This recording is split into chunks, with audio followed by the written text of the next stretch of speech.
Welcome to episode 5 of the In Between podcast. We are so excited about this episode because we're celebrating National Adoption Awareness Month. You're going to meet 3 of our good friends who have experienced adoption firsthand, and we're going to get their stories of their experiences through domestic, international, and adopting through the foster care systems. We hope you'll enjoy this very special episode of the In Between. First up is our dear friend, Abby Louder. Hi, everybody. I am so excited. Our next guest is Abby Louder. And Abby is actually married to our cousin, Jansen, but she's just a really cool girl in her own right.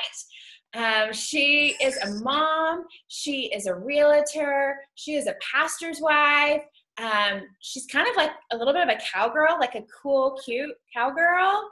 And so Abby, we're so glad you're here with us today. We're going to start with our into it and over it. So I'm just going to start right with you, Abby. What are you into right now? I am really into fall and cheetah print. Something about cheetah print in the fall. I could wear it every day. It's just fabulous. So what's your favorite item that you own that's cheetah print, like accessory or? I have some cheetah print wedges that are. Oh, wedges. I heard Paige had some too. I haven't seen them yet, but I'm sure they're fabulous. I do. Where did you get yours? We might have to put a link up because ladies may need to go get some cheetah print wedges. Do you know where you got yours? At a little boutique. Piper maybe in town. Okay. Cool. Yeah. Leslie, what about you? What are you into? So I am really, and I've been decorating my house because, we moved into this new house. And so I am super into decorating with candlesticks, like to the point of my dining room table is like this whole collection of candlesticks. And my husband thought it was just like a display shelf at a store, and it seemed a little excessive, but I'm trying to talk him into it because I just love candlesticks. I love candles. I light candles like every day. It just makes me happy. So candlesticks. Yeah. Fun. Yes. Well, right now, I'm really into graphic tees. In fact, I'm wearing one right now that says Grace. Oh, cute. That was a lot right there for myself. I think that, like, as much as I'm excited about the fall, I really loved the comfort of just wearing comfortable t-shirts when it was warm this summer. So I'm still just embracing the graphic tee with a cardigan over it. And I got some cute ones on Jane.com for really cheap, but I feel like right now you can find them everywhere. So I'm liking graphic tees. Yeah. Good. I love a good graphic tee. Okay, so what are you guys over right now? I'm just going to start because this is like a constant every day for me. And I've really tried not to say much about this because I want to be supportive of my kids' school and the teachers. I know they all work so hard. However, the school communication is wearing me out. We get like at least one phone call a night, like the pre-recorded. I don't know if y'all's school does this. Our school in Shallowater did this too. But it's like I get 4 to 7 emails a day from teachers, usually forwarding the same email that someone else has already sent, the PTA, the booster club, the fundraiser coordinator, the ACT test. I mean, it's like, and then they send the papers home with the same information. And then apparently there's a website you're supposed to log into. I've never logged in to the website. I don't even know. I could be missing a whole other slew of information. So anyway, I think it's because I used to work in communications and like I was a real stickler with how you communicate information because if everything's important, then nothing's important. And right now I'm just really worn out with the school communication. So sorry, love you teachers, love you administrators, but get your stuff figured out because it's wearing us out. So that's all I'm going to say about that. You need to like go alone in that. I'm sure other parents are feeling it. So that's all. You need to go set them up a nice little spreadsheet. And you're the queen of spreadsheets. Yes. Love a good spreadsheet. Yeah. It's not hard. It's not hard. Yeah. If you tell me to order the t-shirt 17 times and I still haven't ordered the t-shirt, it's a safe bet that I don't want that t-shirt. Stop sending me the emails about the t-shirt. And then later they go, oh, by the way, this was a mandatory t-shirt that your kid had to have for all the field trips, but we didn't tell you that part. So now you got to track down the PTA person and hope they ordered an extra t-shirt so your kid's not the only one without it. I know. This is real life, guys. We got the t-shirt, by the way. I just want you to know. And she is wearing it today for the fun run. Oh, I'm going to cry. Who was it? Was Was it poor Molly? It's Did Molly Molly, of course. So at the field trip, we didn't get the t-shirt in time for the field trip, so she was wearing, and it's some weird green color. They're like, just put on a green shirt. 57,000 shades of green. And Molly's did not match. That's all I'm going to say. So we navigated the plantation field trip in a different color green t-shirt. But it's okay. She's going to match for the fun run today. Yes. Yes. Whew, that's all I'm going to say about that. I'm over it. What about you, Abby? That's a good one. We get a lot of that. Yeah. I'm over being sick and coughing and all everything junk that's going around. Just I'm done. Yeah. I'm with you. Ooh. I'm with you. This time of year, there's a lot of that going around. Both my kids kind of have that too. So I agree. I'm over that. I'm over feeling guilty about the fact that I have to finish every book that I start. I don't know if y'all do this, but I'm over reading bad books. So there was a time in my life just recently where I would have like a pile of books that I would start and then I would kind of leave, but I felt like it had to stay by my bed until I finished it. And I'm over it. I realized if I don't like you within the first 2 or 3 chapters, you're gone. So I'm over it. Yeah, That's you good. don't have time for that. That's good. Wow. Well, I'm so excited we have Abby with us today because November is National, and I may say this wrong, so I hope I get it right, but it's National Adoption Month or Adoption Awareness Month.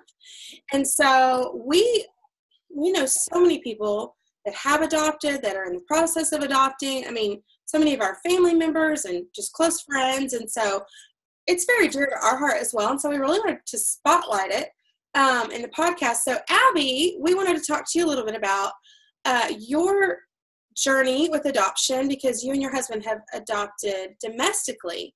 And so we just kind of wanted to pick your brain about that. But first of all, just kind of share your story about your son and y'all's adoption journey.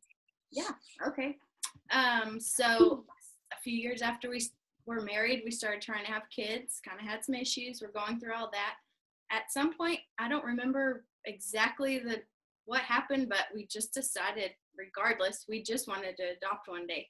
Yep. So we talked to people we knew that had adopted, and we were kind of headed in that direction. At the same time, we were in the middle of infertility treatments, and a couple weeks later, we found out we were pregnant with our daughter, Macy, who's about to be 7.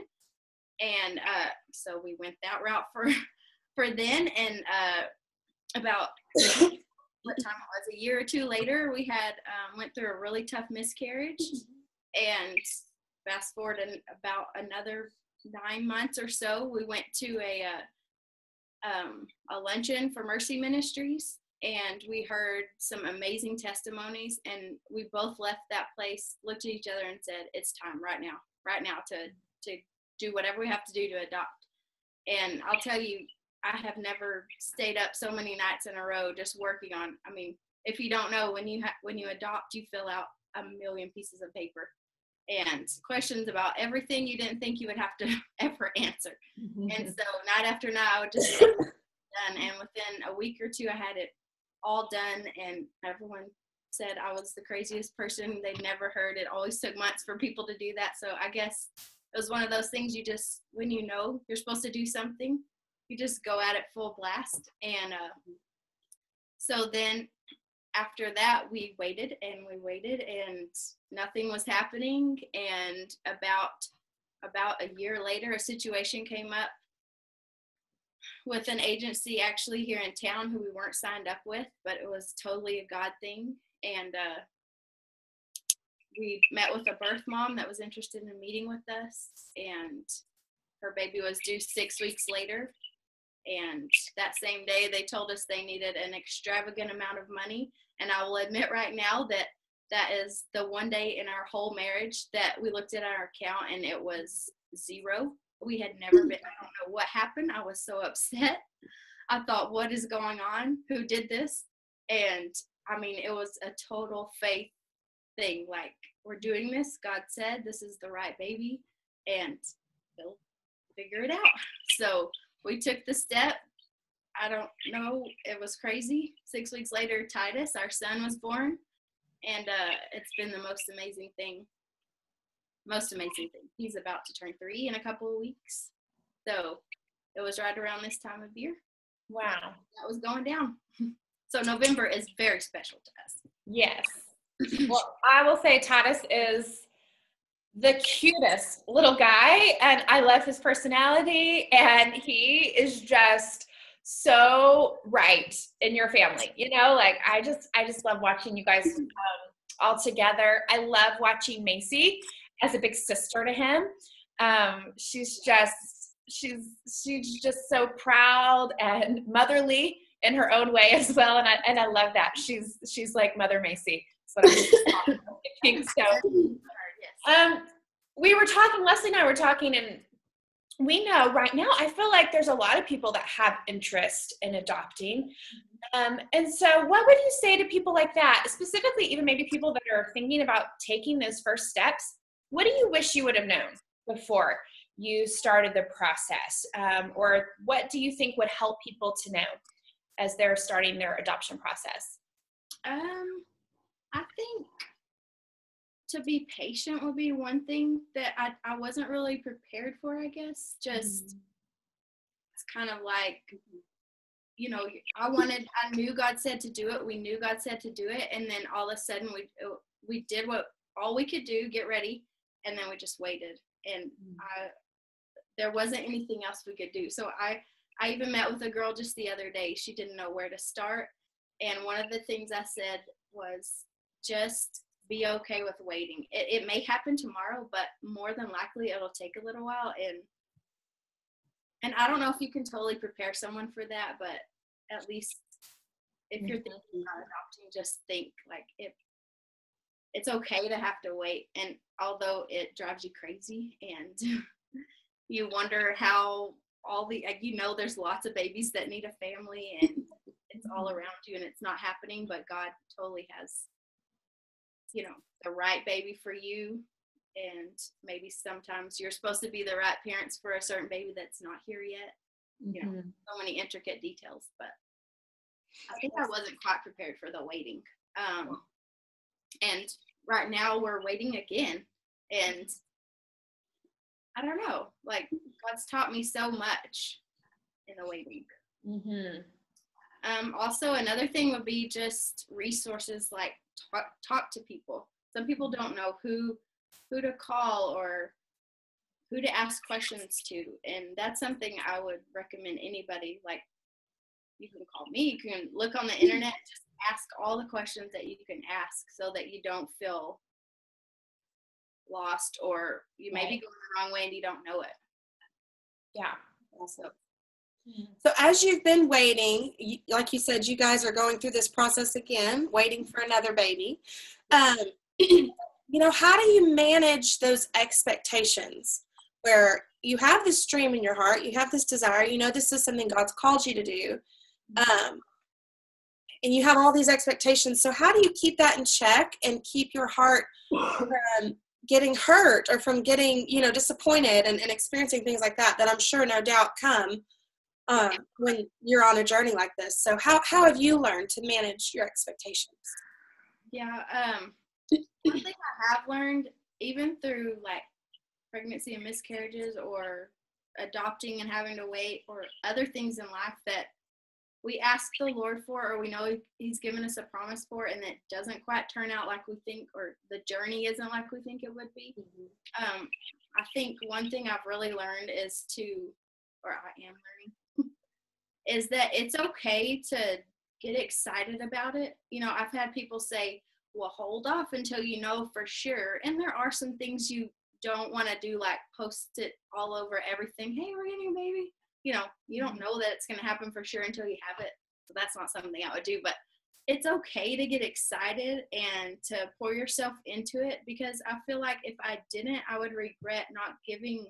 I feel like they deserve that. So like this year we had 2 different situations that fell through, and it was heartbreaking, even though I know it's a possibility that it would happen. It's still a part of your heart, and it's still a journey you go through. But I'm just learning that sometimes when we want something, there's a reason that God doesn't always give it to us right then, because it's not about a microwave, you know, getting it right now. It's about what he wants to teach us through it. So all the things that we've been through, like the failed adoptions or miscarriages or losing someone in our life, or, you know, it's been a tough year through some of those things. But yeah, maybe I would change the situations that we went through, or maybe I would rather something have not happened, but there's no way I would go back and change what I learned that God has taught me. I mean, every time. Another thing that I've been thinking about a whole lot, he's been showing me this a lot, is even when a situation hurts so bad, like the comfort. Okay, so in 2 Corinthians, he talks about the comfort that he gives us in our pain. He's going to use that pain and that comfort to comfort someone else when they're going through something. And that is one thing I'm so appreciative of, is everything I've been through, I would not change, because I am able to relate to people better and able to comfort them, and like I can literally feel their pain sometimes. And in some situations, I don't know how to relate to someone because I've never been there. And yes, the Holy Spirit does that through us and helps us. But I guess those the expectations you're asking about, how do you manage them, is just realize that God's always going to teach you something, and let yourself be in it if he's called you to something. You know, I don't know. That's good. I think that's so good. I love that advice of letting yourself be in it, because I think that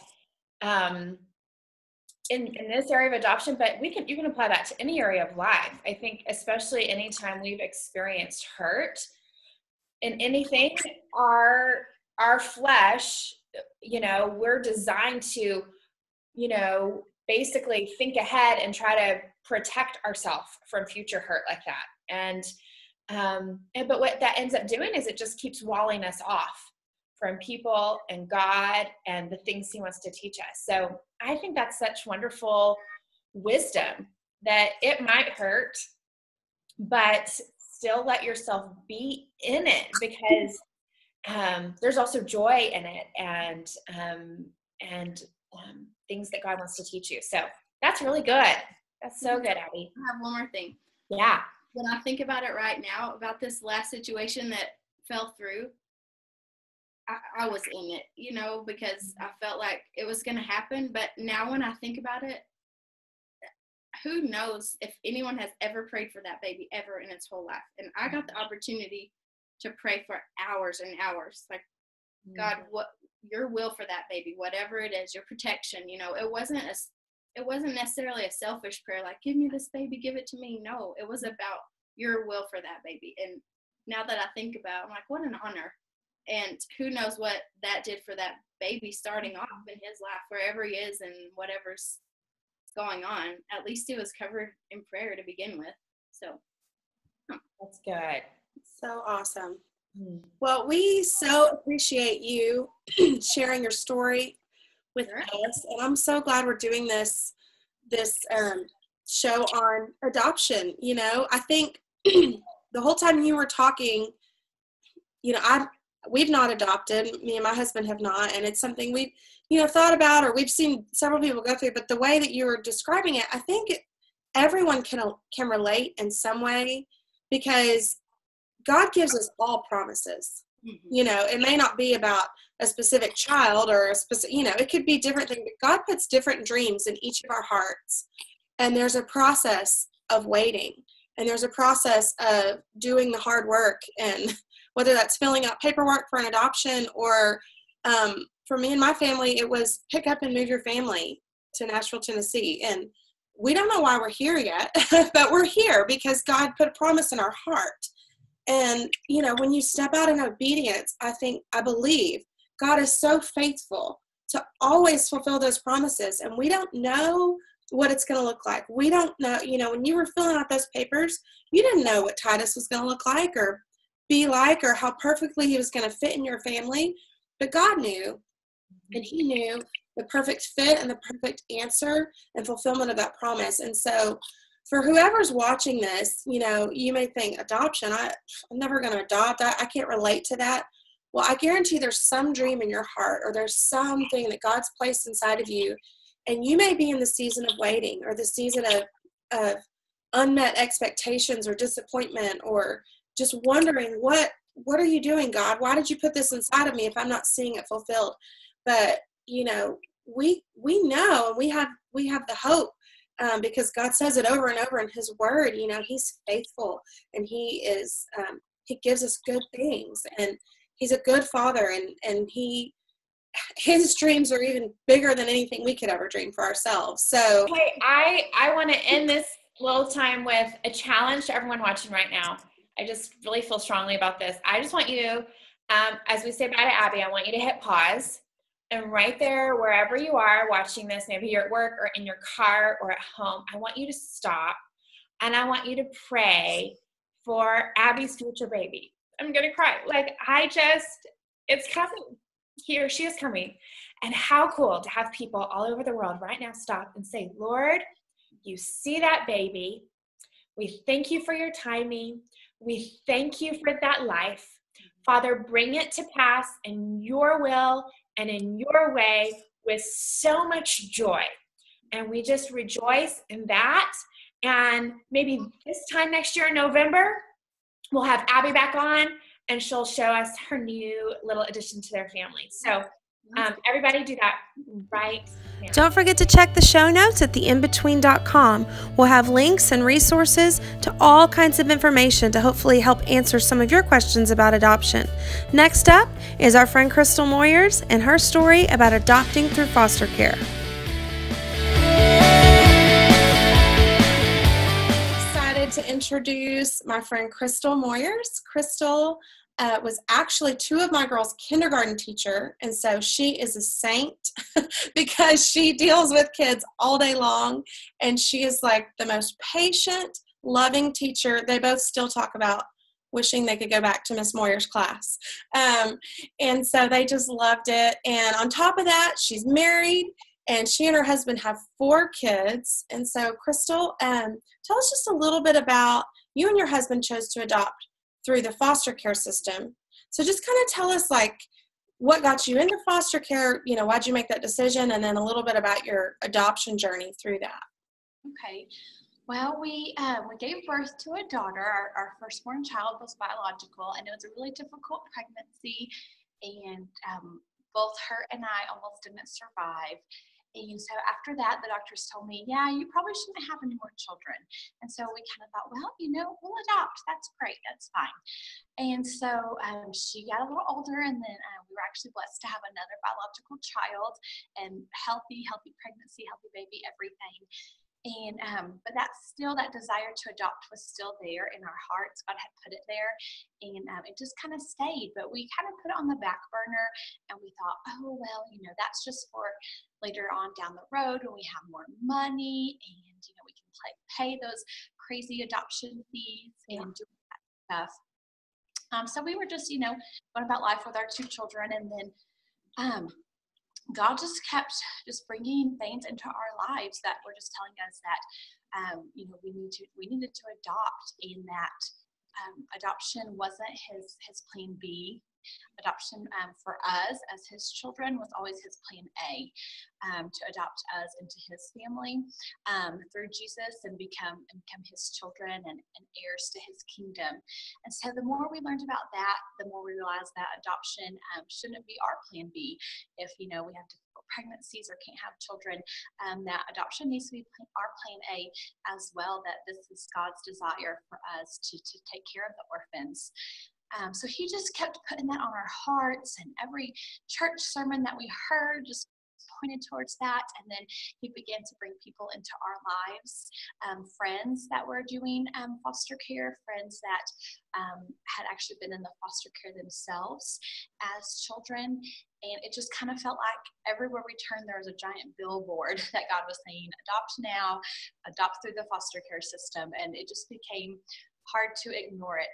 And so we said, okay, well, this, like I said, this is, what God was telling us to do. And so we just began looking into it, and adopting through the foster care system didn't require an outrageous amount of money, kind of like the adoptions overseas that we had originally looked into, or the private adoptions when we first were looking into adoptions. So that right there was one thing that God had showed us. It was, you can afford this. You don't have to wait until you have a huge savings account.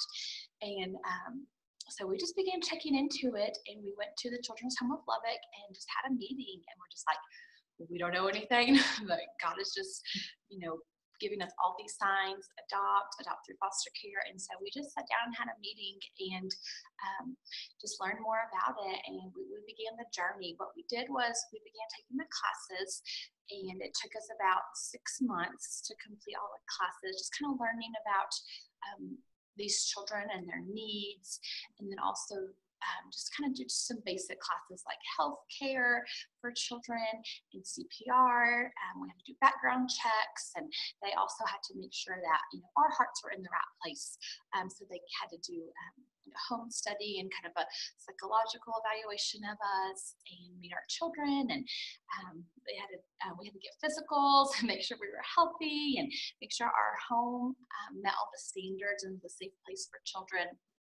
So that took us about 6 months. Once we got that done, then the fun / difficult part started.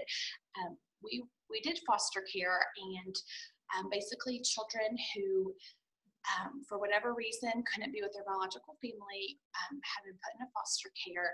And for all of these children, it was never their fault that they were in foster care. I think that can sometimes be a misconception, but they're just in foster care, unfortunately, because of some decisions that their families had made that had made it to where they couldn't care for them.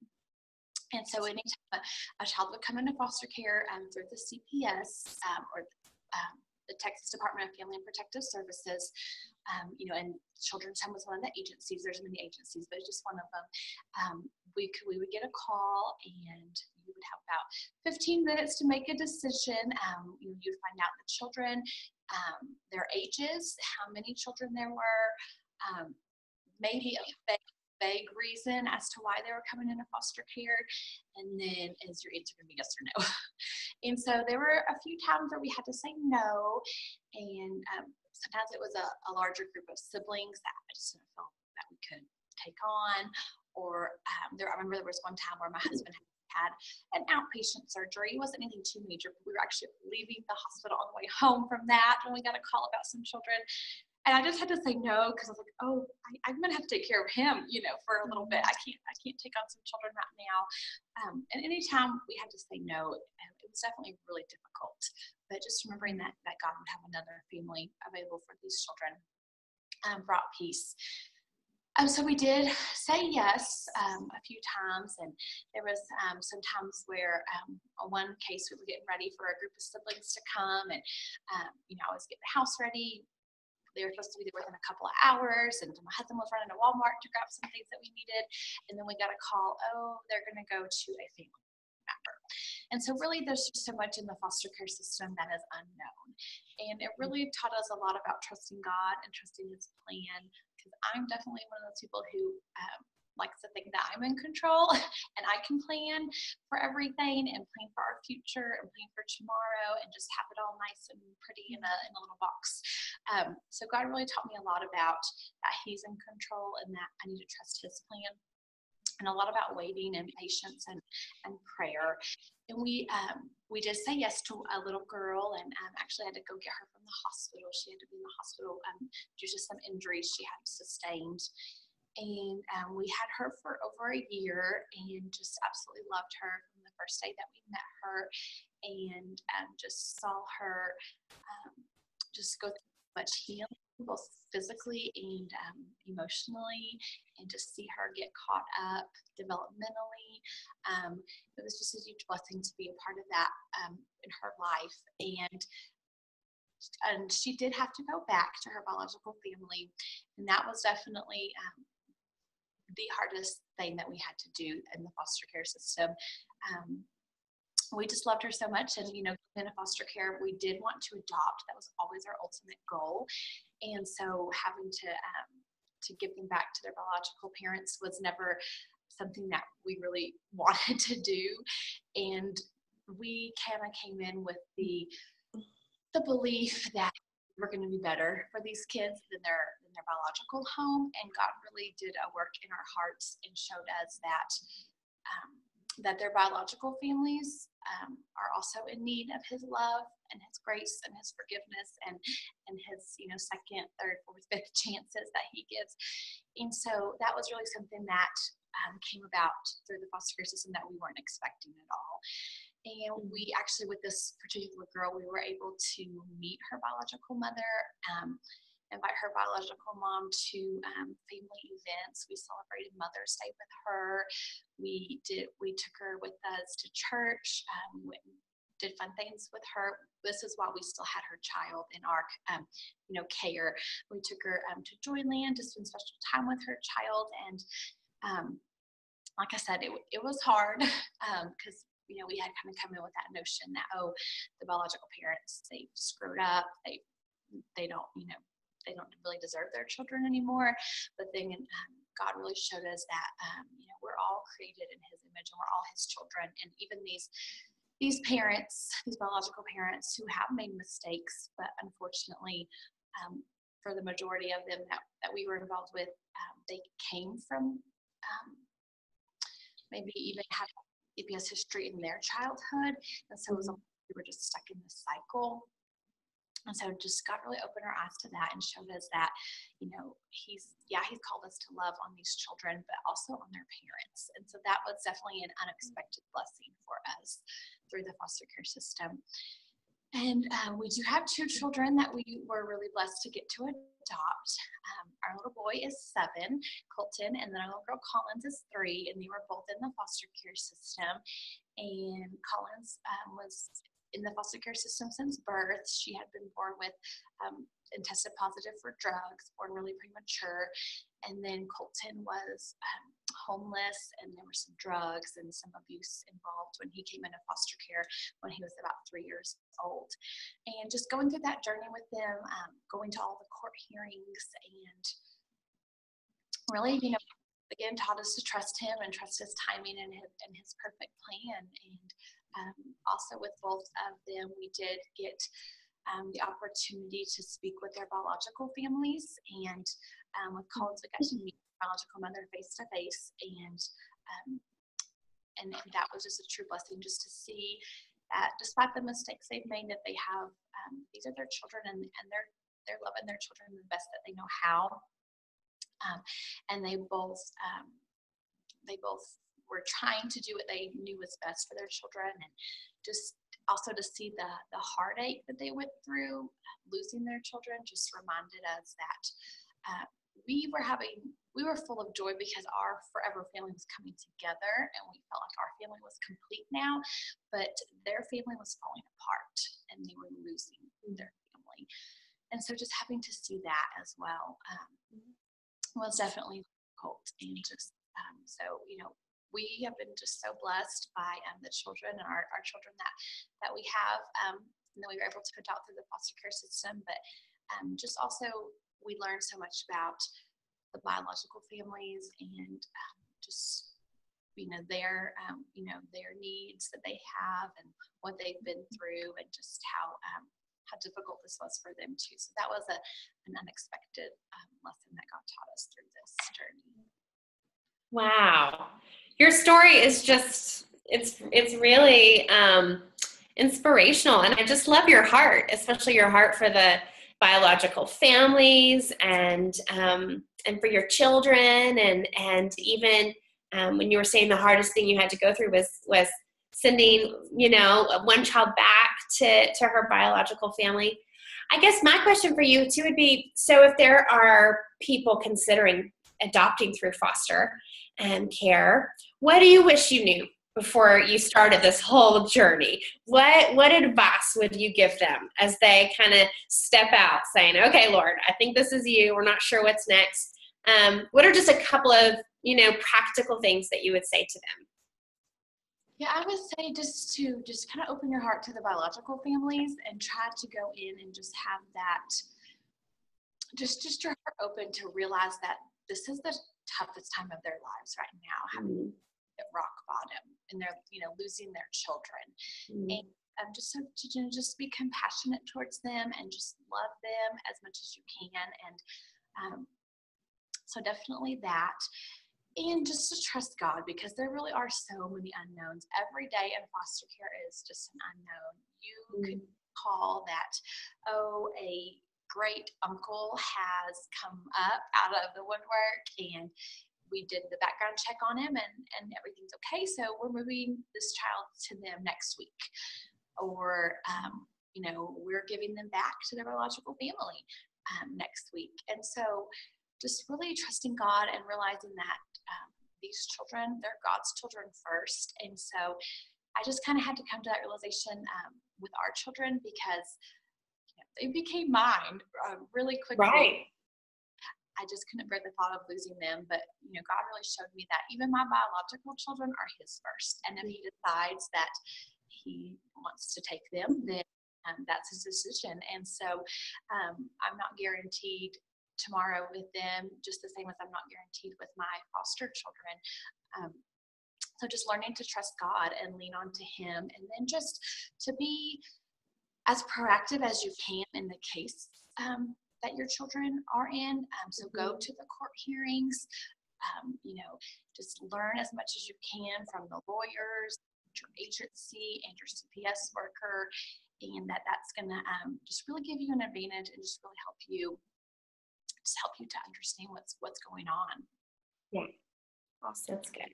So what would you say, obviously adopting your children has been extremely rewarding, but maybe a surprise or something that you never expected that has just been a really rewarding part of this journey. What would that be for you guys? Oh, goodness. There's been so many.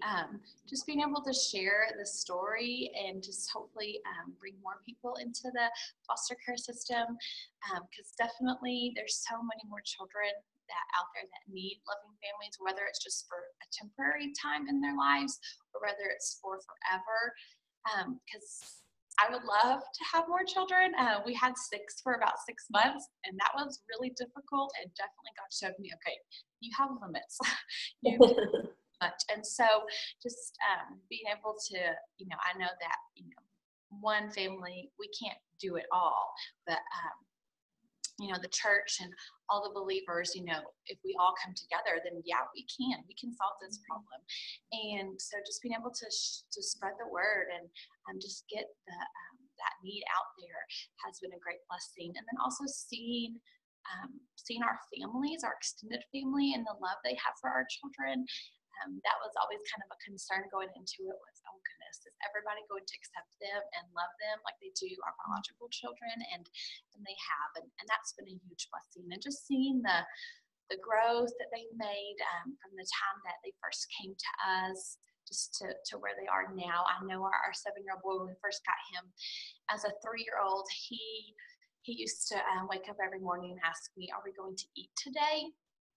And So just seeing him now not worry about if he's going to get a meal and just be a kid and just laugh and have fun and not worry about food, but instead worry about what toy he's going to play with and things like that. That's been a huge blessing.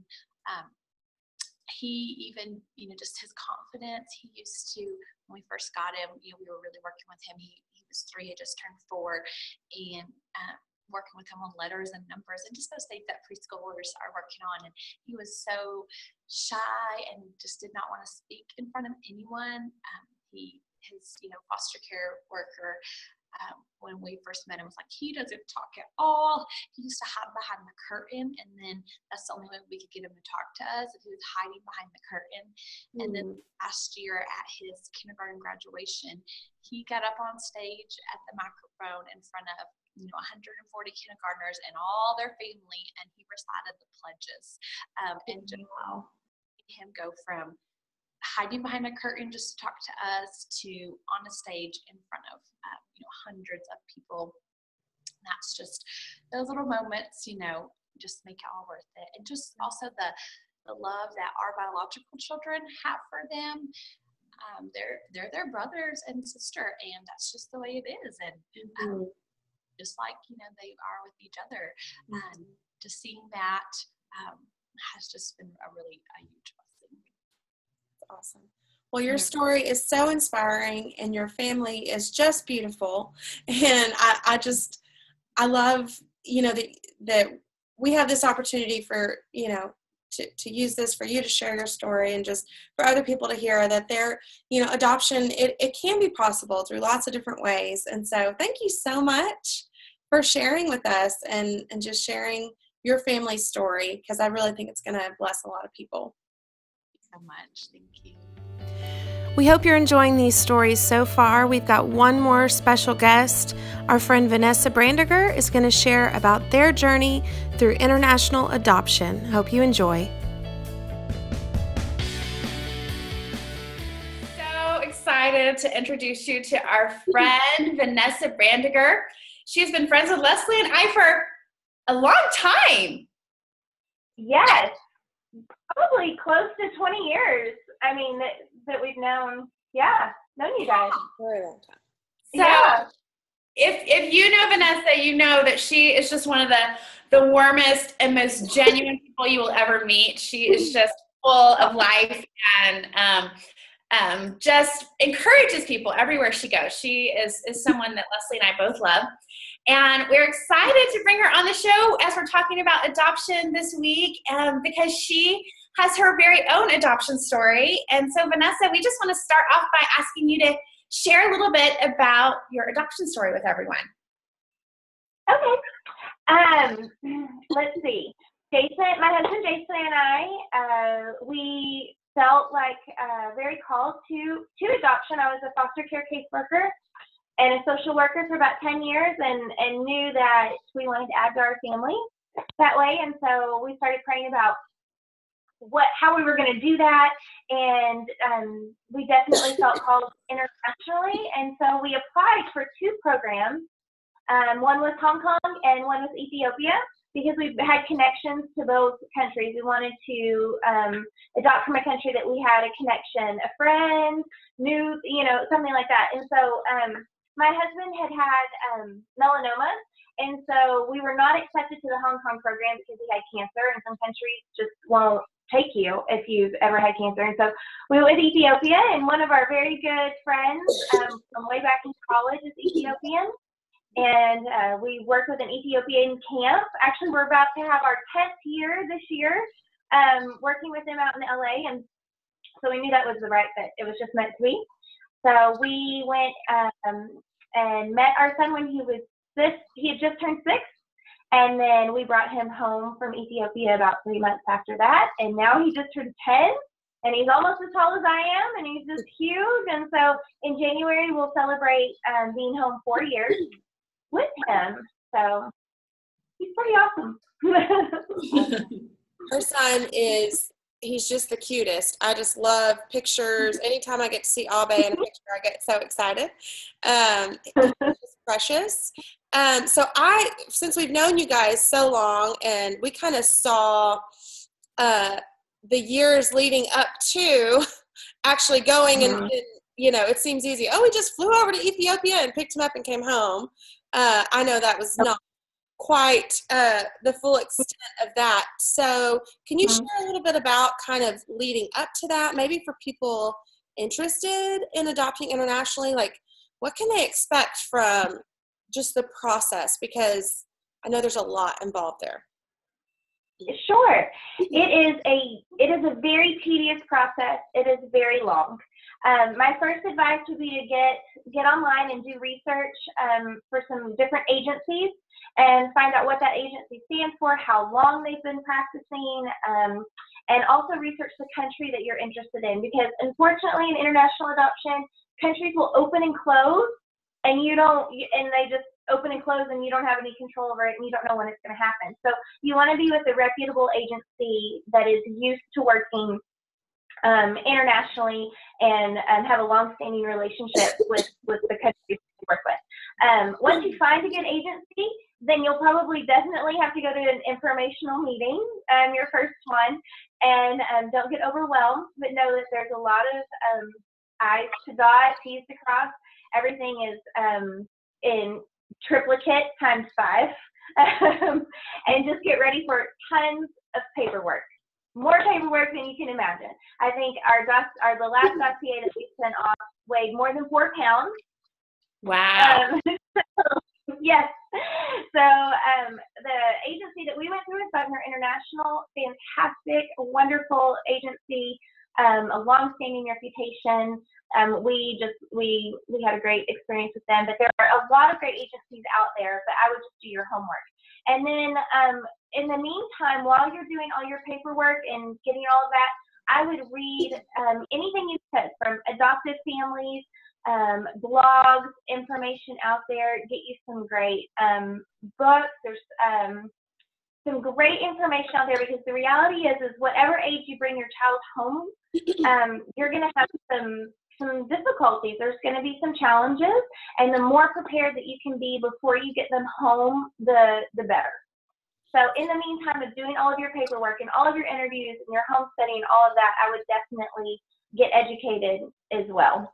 The more you know, the better the transition is going to be. So how long was it for you guys from the time you first went to that informational meeting to bringing Abe home? What was that time frame? It was a little over 3 years. Wow. And we were working on things that entire time. There wasn't a lot of waiting.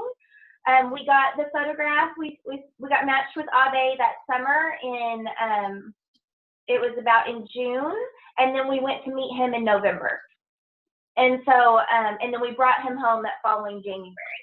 So some countries, it depends on the country. Some countries you get to go and meet them, and then you get to bring them home immediately. But most of them now, I think if you meet them and then you leave, or some people stay in country. There's some that stayed for 3 months waiting for their embassy date in country, and then got to bring them home. So either way, you've just got to be prepared that it's not going to be cut and dry. And there is a lot of waiting while you're working. Does that make sense? Mm-hmm. Right. But yeah, it's a long process. It's the longest, it's like a paperwork pregnancy. It's very long. It's all paperwork. Yes, very long pregnancy. Yeah. Well, you said something about, depending on the age of your child, you've got to be prepared for when you come home. You're going to have to deal with different things. What did you learn in that process, or what do you feel like are reasonable expectations for maybe parents when they do bring a child home?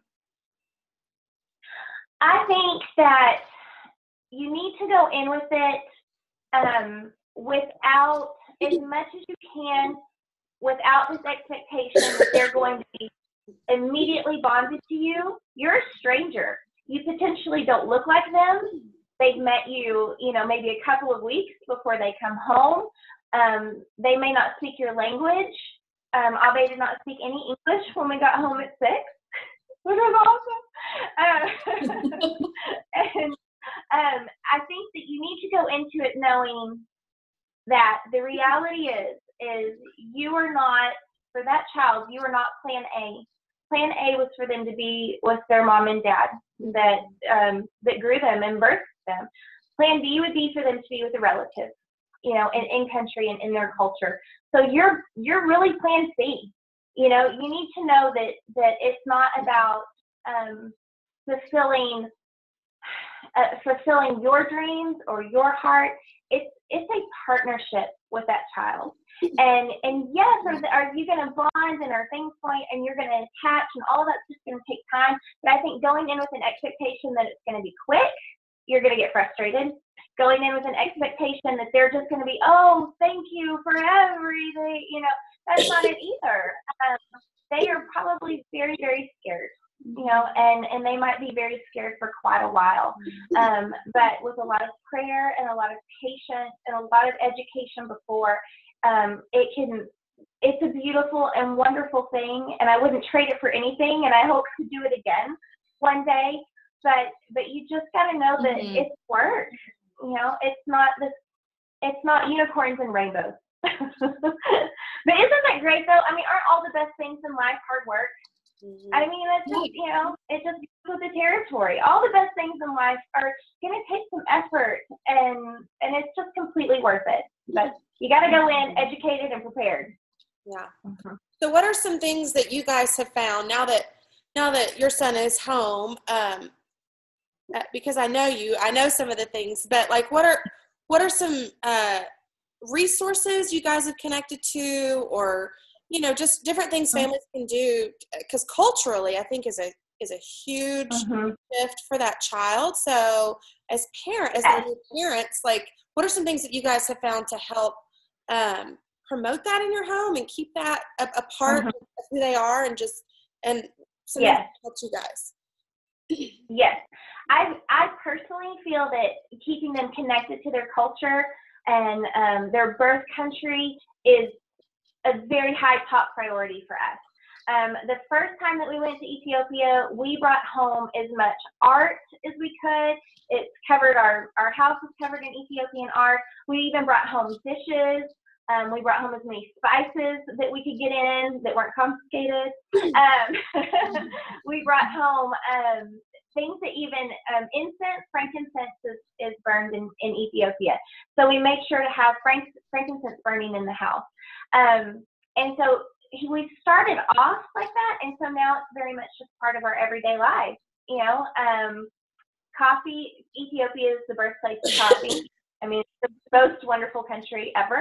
And so coffee is very important in our house. You know, my 10-year-old gets to have coffee. You know, he was probably having it along with milk when he was born. So, but I think that keeping that connection as much as you can in your home is extremely important. We're also involved in an Ethiopia support group here locally in our hometown, Lubbock, and then we also are connected with families all over the country. And so little things like we make sure to always try to send Christmas cards with pictures to all of our other families that have adopted, so that your kid gets to see other families that look like your family. You know, little things like that go a long way in making our kids not feel like they're just so different or out of the ordinary, and they don't know anyone else that looks like us as a family. I think that's really important. I also think that as far as support, as an adoptive family, I feel like, you know, this is just personal, but I feel like the best thing to do is to embrace counseling. Find someone that can help you when those, you know, parenting times are tough or the kiddo is maybe having a hard time. Find someone that's used to dealing with international adoptions. That is very helpful. Support groups, other parents that have gone through it. You know, there's a lot of things online that you can read, but I feel like having that one-on-one connection, if you can find a support group in your town, then I think that's really helpful, especially for the kids too, to just be in the presence of other families that are similar. I love what you said about the art and the food and all that. God's really been showing me and teaching me lately that in times of change, when you can lean on what's consistent and what's familiar, because sometimes when we get in change, we just throw everything out the window and feel like everything's new, everything's different, nothing is the same. And you feel vulnerable, you feel scared, you feel like you're just completely on your own. But when you can look at those Yeah. things, okay, you know what? Here's what stays the same. Well, God, for one, he's always faithful. His love never changes. He's always there. So that's a consistent thing that I can kind of lean on in this time. Okay, what else? Yeah. Maybe it's my family, I still have this core unit. This is not changing, so I can lean on that. For someone, maybe a 6-year-old little boy coming from a new country who doesn't even speak the language, for you guys to provide some sort of, whether it's that smell, okay, my house or this new house that I'm in smells like what I'm comfortable with. I think that's so awesome, because it's those little things you probably wouldn't even know how much that meant, but he's going through this whole change. So any type of consistent thing that's familiar probably really helps. So I love that. I feel, my little guy loves to eat. He is such a great eater, and he eats all the time. But things that, I don't know where he puts it, but yeah, he can down an entire pizza. But having, we try to eat Ethiopian food at least once a week or so. Any time that he asks for his favorite Ethiopian dishes, we make it. That's just all there is to it. Like that is never a no. My husband and I, we kind of took a cooking class. Essentially, some of the nannies that were at the home, the first time that we were there, we found out what his favorite dishes were, and then they taught us how they would make them there. And so that was just really fun. So, and there's you can, as far as food goes, you can order all your spices, anything is available. And so I think, as an adoptive family, that if you will really incorporate foods that they love, I feel like food is a way to a man's heart, right? Like, go through his stomach and you'll get to his heart. It works for little boys too. And that's something that we still very much do. And we don't have an Ethiopian restaurant here in our town, but in Dallas, we are there a lot for soccer. And so we have one restaurant there, the Queen Sheba, that we love, and they now know us, and because we've been going for 3 years. And so it's just, we always make it a point to go and eat at a restaurant, so that we're not just having it at home, but that we find value in going to a restaurant and spending money on just having that time. And so, find a restaurant that's from your kid's birth country and continually go, and they will love on your little one. It's just a wonderful, great experience. It's so good. So let me ask you one final question, Vanessa. Okay. What is your favorite thing about adoption? And, what do you want people to know about, even as we just celebrate this month and people hopefully become a little bit more aware of adoption and families around them? Like, what do you love so much about it? I feel like, oh goodness. I think that adoption is such a perfectly clear picture of how much our Lord loves us, and how much He brought us into His family, and forever. It's not going to change, and it's just such an unconditional love. And I feel like when you are choosing to go down this road of adoption, and you know that you weren't plan A, and this is it's a heartbreaking, sad moment. You're going to grieve with your little one. You're going to grieve with them for what they've lost. But at the same time, God is redeeming that family and healing that heart. And I love that about adoption, that you grow as an adult, as a mom. I don't think I ever would have been this kind of person if I didn't get to have these experiences with Abe. He has taught me so much, teaches me new things every day. I just love the connection, and I love how it's an active choice. It's not just words, but it is an action that is forever. Does that make sense? Like, I heard before, this is not mine, but that people will always, can refer to kids as adopted children, and I like what this woman said about adoption is a verb. Let's not label our kids, like with that as an adjective or as a noun. That was the verb. It's done. We have to call it something, right? So but now it's done, and he's my son forever. And so he's not my adopted child. He's my kid. He's my son.